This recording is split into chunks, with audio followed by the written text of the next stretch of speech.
Me quedo abajo, ¿no es cierto? ¿O me voy arriba? Abajo. Muy bien.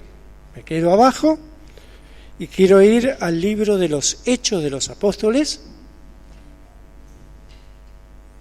Hechos de los Apóstoles, capítulo 16. Venimos avanzando, como se dice comúnmente, barriendo el libro de los Hechos. Y llegamos al capítulo 16, hoy vamos a tener unos pocos versículos, nada más que 5. 16, 1 al 5. El título de esta prédica en esta mañana la he dedicado a un corazón dispuesto. ¿Qué es un corazón dispuesto?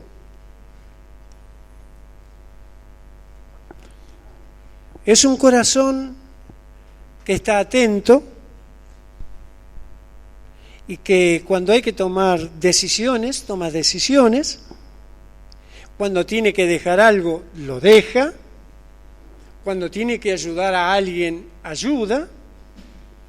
Cuando tiene que estar atento, está atento. Un corazón dispuesto. ¿Dispuesto a qué? A servir a los demás.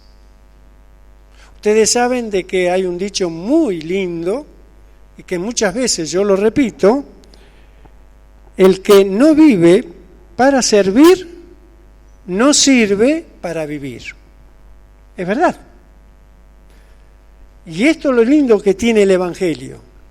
Cristo vive para servirnos y quiere que nosotros sirvamos a los demás.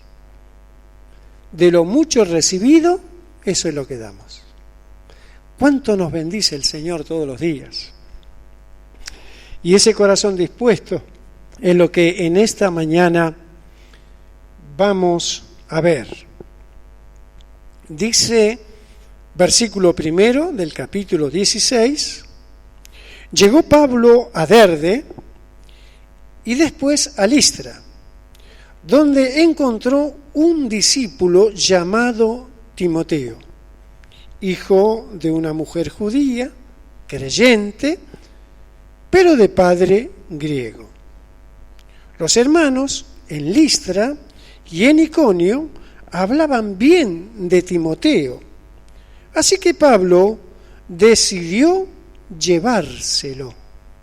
Por causa de los judíos que vivían en aquella región, los circuncidó, pues todos sabían que su padre era griego. Al pasar por las ciudades, entregaban los acuerdos tomados por los apóstoles y ancianos de Jerusalén, para que los pusieran en práctica. Así la iglesia se fortalecía en la fe y crecían en número día tras día. Hermoso pasaje. Yo cuando leí este pasaje dije, wow, cuántas cosas parecidas a la iglesia de estos tiempos, ¿no? Pero cuánta responsabilidad había en el apóstol Pablo de llevar el Evangelio. Y él llevaba el Evangelio con un corazón amplio y deseoso de servir a Dios. Y dice que cuando llegó a cierto lugar, le presentaron un discípulo. ¿Saben lo que es un discípulo? Alguien que sigue a Cristo, como nosotros, como si hoy nos presentaron a Norma, ¿no es cierto? Es una discípula del Señor. ¿Por qué digo que es discípula del Señor? Porque ella sirve al Señor, agrada al Señor. Entonces, llegando le dijeron, che, Esteban, vino Norma, bienvenida, hermana.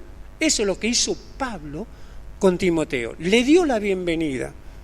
Pero ¿saben una cosa también que pasa en estos textos?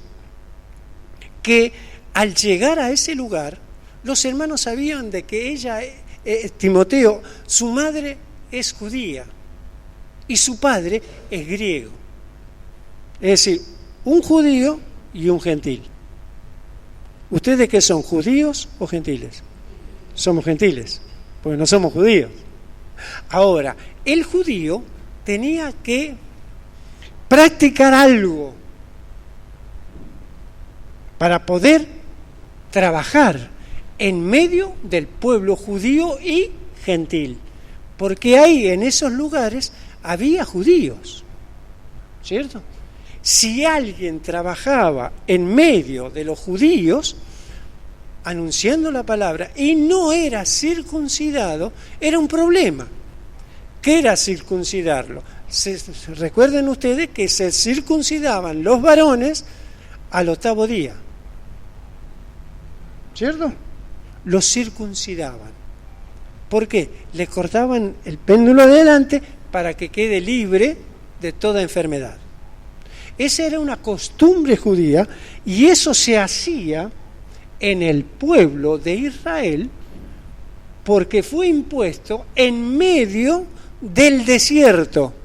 ¿Se acuerdan cuando salieron de Egipto? Iban por el desierto hacia la tierra de Canaán. ¿Qué había en ese desierto? Propenso a cualquier enfermedad.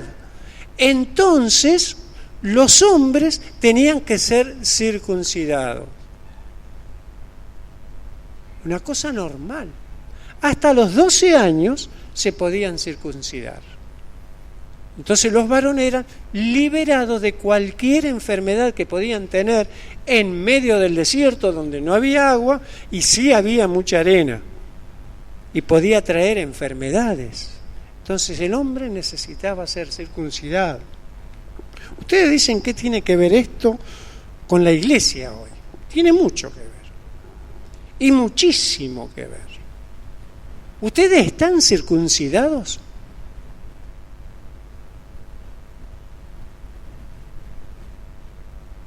¿Qué pasó? ¿Qué pasó? Quedaron todos mudos. ¿Estamos circuncidados, sí o no? Sí, no, ¿cómo es el asunto? ¿Estamos circuncidados? ¿Y quién dice no? Levanten la mano los que dicen no. ¿Qué pasa? ¿Tienen miedo de levantar la mano? ¿No son circuncidados? Y yo le voy a decir que sí. Somos circuncidados, hermanos. Usted es circuncidado. Usted es circuncidado. ¿Sabe cuándo se circuncida usted? ¿Sabe cuándo? Cuando recibe a Cristo como su Salvador y en obediencia a Dios se bautiza. Usted sabe que un predicador hoy o una maestra, ¿no es cierto?, se identifica con el pueblo de Dios en la obediencia. Cuando no hay obediencia, es muy difícil que pueda dar. ¿Se da cuenta? Entonces, hoy, todos los cristianos, hombres y mujeres, nos circuncidamos en obediencia cuando creemos en el Señor Jesucristo y decidimos de todo corazón bautizarnos. ¿Qué significa el bautismo? Que dejamos la vieja vida para una nueva vida.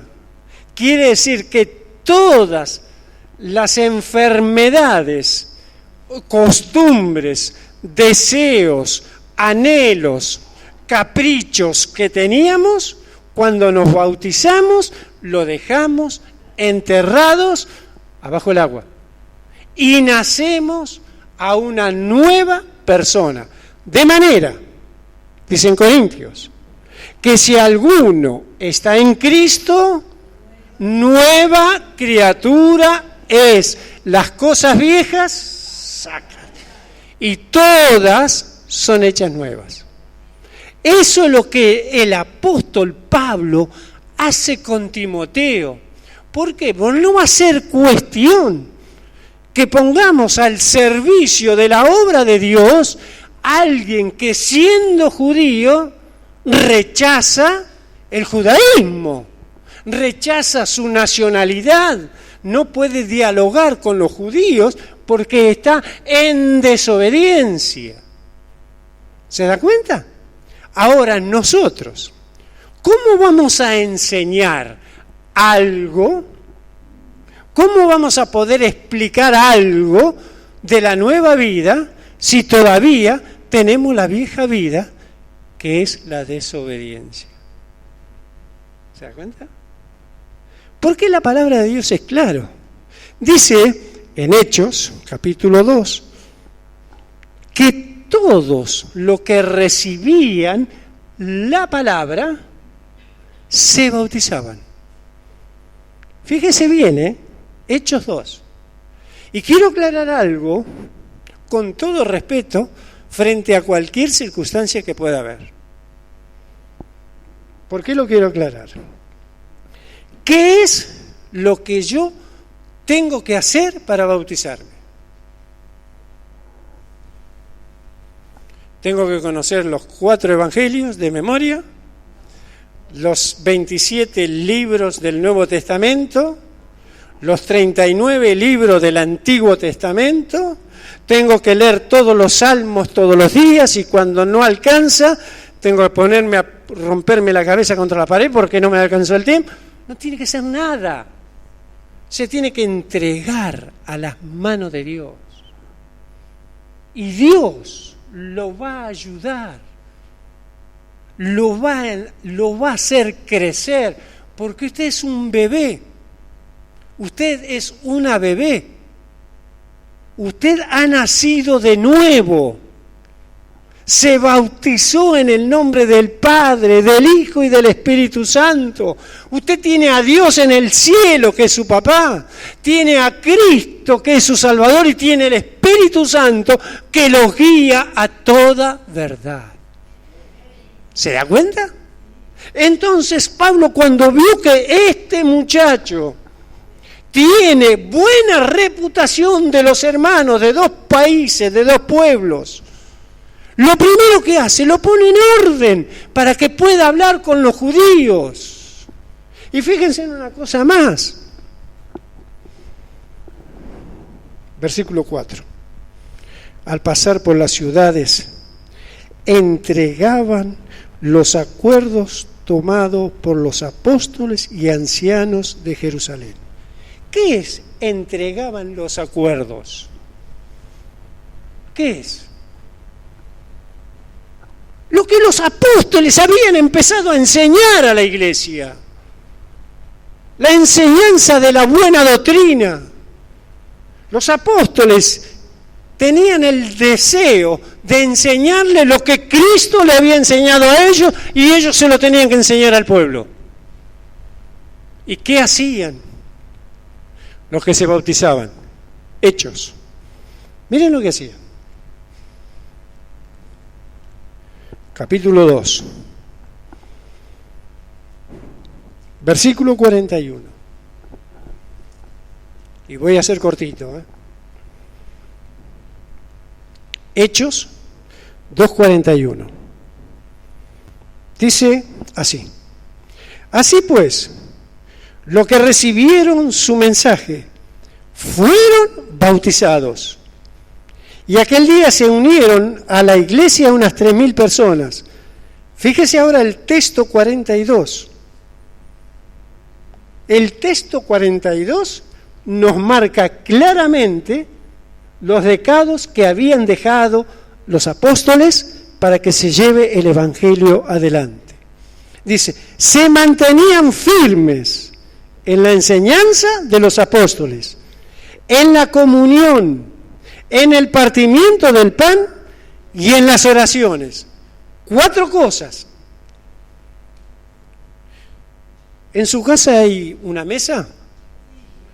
¿Cuántas patas tiene la mesa? ¿Por qué le habrán puesto 4? Porque si le ponemos 3, y si ponemos 2, nos vamos para cualquier lado. Pero las 4 patas de un cristiano es esta.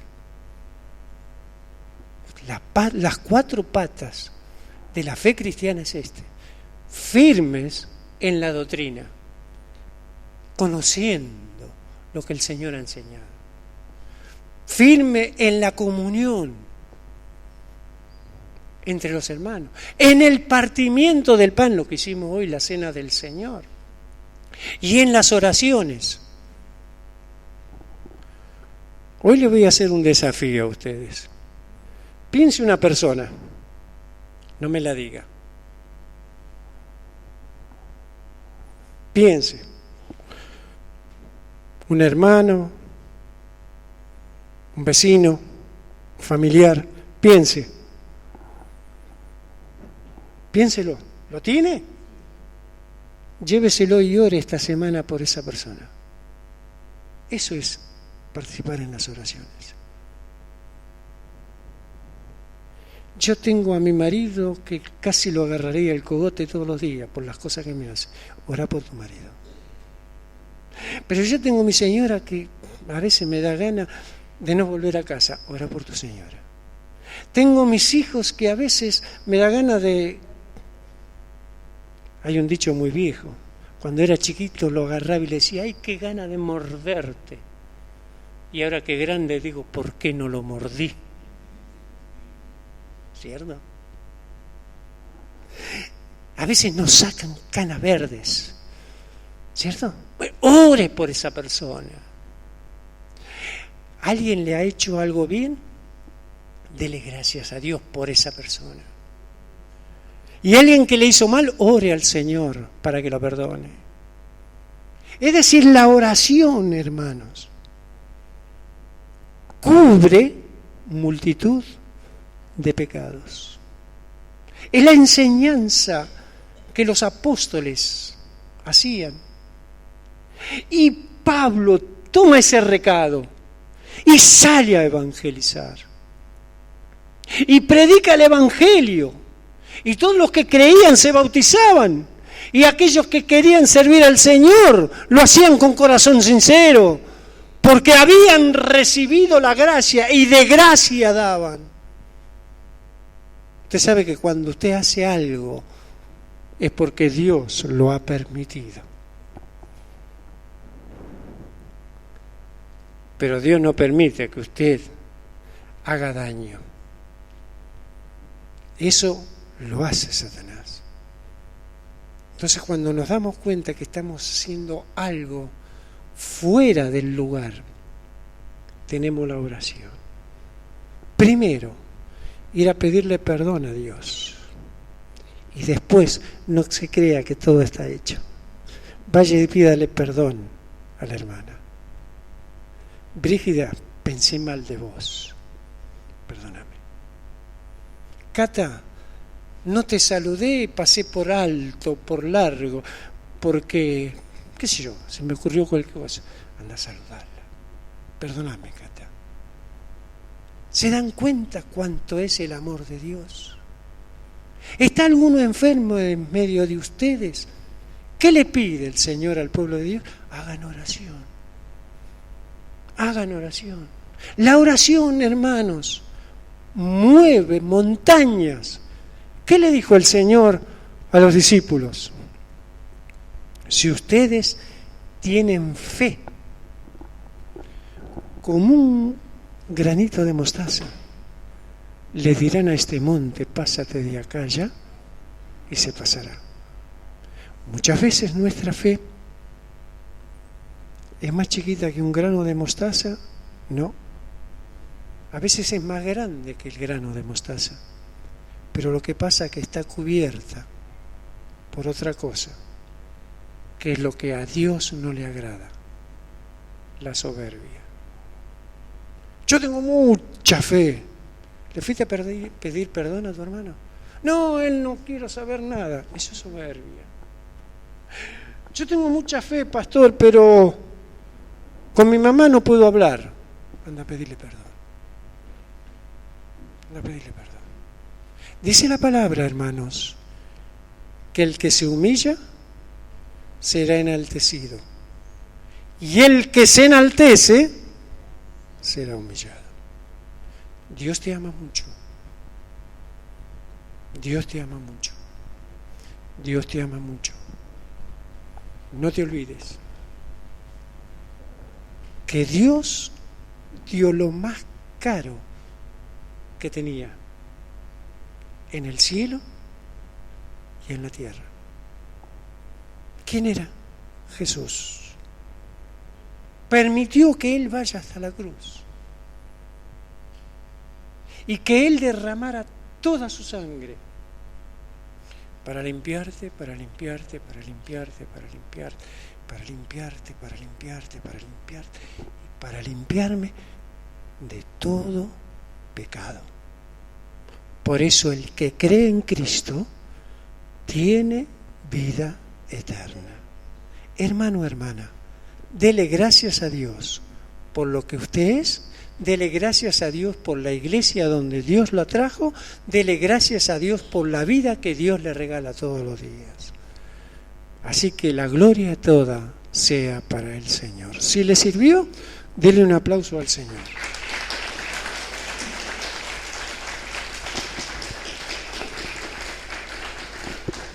Le hago una preguntita. Mario, ¿hay una canción al final? Que tengan un lindo fin de semana. Que Dios los guarde en este día. Coma con su familia, salga a pasear con sus hijos, con sus padres. Disfrute la vida. Ame al Señor por sobre todas las cosas y ame a su prójimo como te amás vos. Si vos sos capaz de clavarte un cuchillo en la panza, entonces clavale el cuchillo a tu vecino. Si vos no te lo querés clavar, tampoco se lo claves a tu vecino. Oramos. Querido papá, levante sus manos hacia el cielo, querido Dios. Gracias en esta mañana por tu presencia, por tu guía, por tu bendición. Gracias por cobijarnos en este lugar. Gracias por lo que pudimos llegar hasta este lugar. Gracias por los que están de vacaciones. Gracias por los que van a salir en estos días. Señor, que tu gracia los lleve y los traiga en paz y en armonía. Alabado sea tu nombre en nuestras vidas. Guíanos, papá, cada día y danos la bendición de cada día conocerte un poco más. Gracias, muchas gracias por lo que el Señor Jesús hizo por cada uno de nosotros. Muchas gracias por este tiempo. Recibe nuestra alabanza y nuestra adoración. Te la ofrecemos de todo corazón. En el nombre de Jesús, amén y amén. Dele un aplauso al Señor y cantamos la última canción.